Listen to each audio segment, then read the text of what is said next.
Yeah, from the Sublime.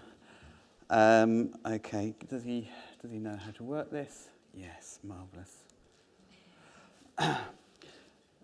So there's been a bit of a competition today between, how shall I put it, fundraisers of a certain age to who can come up with the oldest fundraising example. Now, I was absolutely going to nail this competition because I was going to do the capital appeal for the Ark. But Noah didn't keep very good records, and frankly his donor care was rubbish, so I had to find something else. So I found this one, which is the 18th century, so not, well, maybe not quite the oldest, but pretty old. And it's, well, let me tell you the story about the Foundling Hospital appeal. And let's start in 18th century London. Now this is, I'm sure many people will recognise, a very famous engraving by William Hogarth, Beer Street and Gin Lane. Gives you some sense of the conditions in, it's a caricature of course, but it gives you some sense of the conditions experienced by many people in Georgian London. This was a city that was growing very, very quickly. Large numbers of people were coming in from the countryside.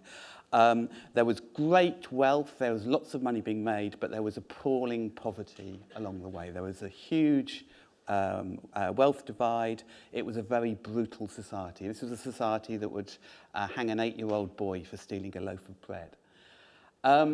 There was no social services of any description, really. So pretty much, the society the Daily Mail would like us all to return to.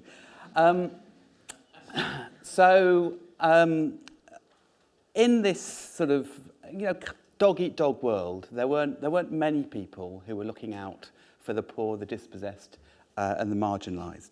And the most marginalised people were usually women, poor women, working-class women. And the worst thing that could happen to a young woman in Georgian London was to fall pregnant out of marriage.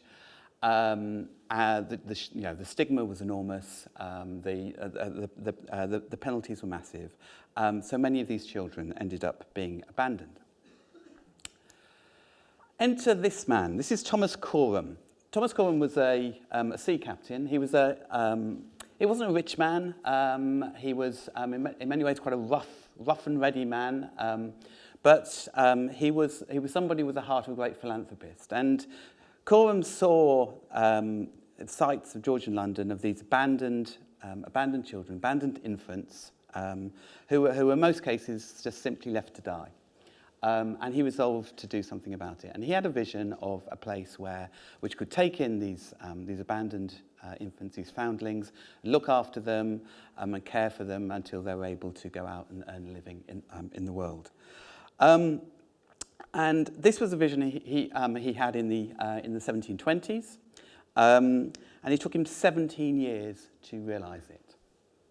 And Thomas Coram was he was a really good man, but he wasn't a natural fundraiser. I think it's fair to say he was brusque, he was short-tempered, he got on people's nerves quite a bit, and he spent a long time fruitlessly banging on doors amongst the rich people of London trying to get support for this.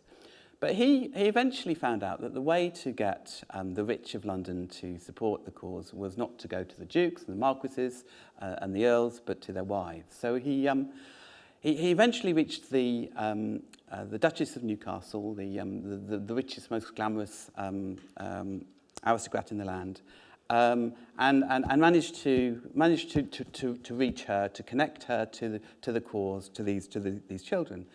And then she kind of took over the fundraising. And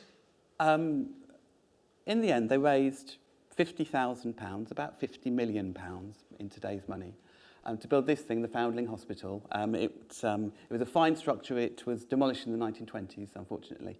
But it looked after and it cared for these children.